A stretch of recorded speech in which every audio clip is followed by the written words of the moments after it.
A third grade teacher stands in front of the room reading out grades so all students can hear. She calls on Sophia, a beautiful girl with blonde hair and pigtails. A. Great job, Sophia, she calls out.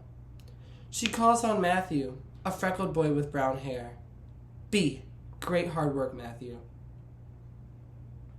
Her serious glare turns in my direction. John. She draws it out. I gulp in anticipation. F. She shakes her head and moves on to the next student, leaving me feeling heartbroken and defeated at my desk. Everyone else in the room got glowing praise from the teacher. Everyone else in the room is white. I am the only African American student in the class. Unfortunately, this was not the only example of bigotry and prejudice I faced during the early years of my schooling. Being treated differently and singled out because of my race left me traumatized and without confidence. I grew nervous anytime a teacher would call on me out of fear of being ridiculed for simply having an incorrect answer. I disengaged and tried to hide away.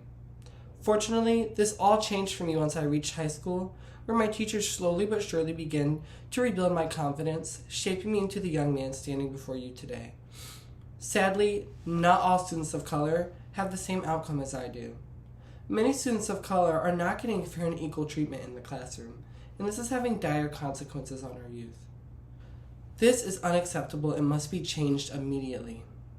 First, we will take a look at the current experiences of African American students in the classroom. Then, we will examine what we can do to implement diversity, equity, and inclusion programs in schools. And finally, we will examine what a perfect classroom looks like where all students feel loved.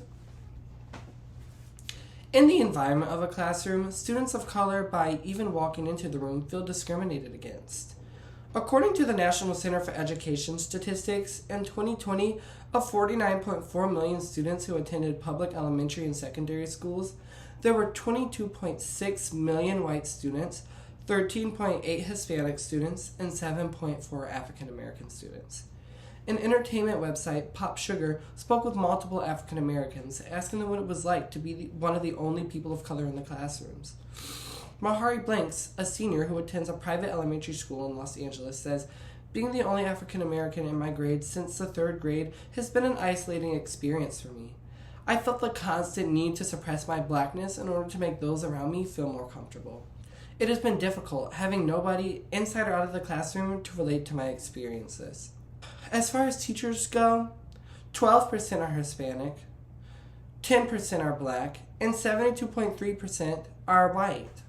The lack of diversity when it comes to teachers and administrators gives an appearance to African Americans that they do not acquire leadership skills in themselves. How can we expect our younger students of color to see themselves as leaders when the leaders have nothing in common with them when it comes to culture or skin color? According to Jason Greenberg in the research he did, students of color having at least one teacher of color do better on tests and behave better in the classroom. Now that we've examined the current conditions of American schools, let's look at some of the negative consequences that can result due to these circumstances. If every student was able to receive valuable education from a young age, students would be better behaved and have a better future ahead of themselves. According to Every Child Thrives, access to quality education at an early age sets children up for success for the rest of their lives. However, implicit and explicit bias is a significant racialized structural barrier to children of color in receiving that quality education. Studies show that children who attend schools with a high rate of suspension are prone to being arrested as an adult. This is called the school-to-prison pipeline. Research also shows that these students are oftentimes disciplined for more biased behaviors, such as throwing food, cursing, and making loud noises. Where on the flip side, the same study shows that white students are less prone to being disciplined as harshly for doing things such as skipping school, smoking on campus, or vandalism. By people of color students constantly being disciplined more than the average white American, it sends a message that who they are is worse than their average white classmate. The effects of bias have negative effects on younger people of color. Students may feel uncomfortable and confused to negative learning environments. Ultimately, it brings students to judge themselves, feel unconfident in themselves, or even become unmotivated, leading them to completely throw their studies out the window, ultimately jeopardizing their future. During January 2021, 35% of all high schoolers said that they felt they were discriminated against or treated badly in school due to their race.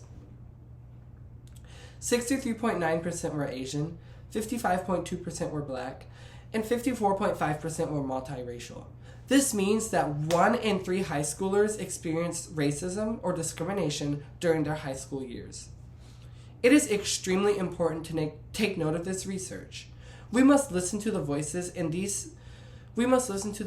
of these students who are speaking up and sharing their stories, and take the action that is required to ensure that the needs of these students are met. Now that we have seen some of the negative consequences of bias in the classroom, it's time to look at some of the solutions we can enact to make sure students of color are valued in the classroom. One solution is to take a serious look at the education and curriculum that is being taught in the classrooms. How many schools teach African American history as they do Christopher Columbus? By not seeing ourselves in the curriculum, we feel that our stories are not even worth being told. By teaching not only African Americans, but all students taking courses in the United States about African Americans, the racism they have faced in this country, and the things they have done to help develop our country, our generation will grow more respect for each other than we already have. It will also benefit African Americans as they will begin to see how strong they are and what they have had to go through to help build this country up while being enslaved. Another solution to improve the learning experiences of students of color is to implement diversity, equity, and inclusion. Another solution to improve the learning environments for students of color is mandatory diversity, equity, and inclusion training for all students, staff, and administrators in the school. Around 8 years ago, President Obama decided to implement civil rights movements in the American schools to put a flag on students and teachers who may be disciplining students unfairly, leading to suspension. It is obvious from the research that we have been through that African Americans and Hispanic students and the way they are treated in the American schooling system has an effect on their future. Diversity, equity, and inclusion is a term used to describe principles put in place to make sure everybody is included regardless of their race, social class, ethnicity, sexuality, or gender. The NAACP says that diversity, equity, and inclusion training helps ensure that teachers, administrators, and staff do not unconsciously favor those students who are perceived to be more like them in race, class, and values.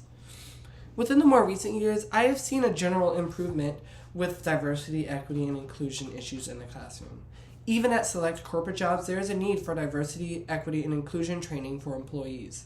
It is a great start in heading in the right direction. In my eyes, a perfect classroom looks like one where all students feel equal, loved, and accepted regardless of their race.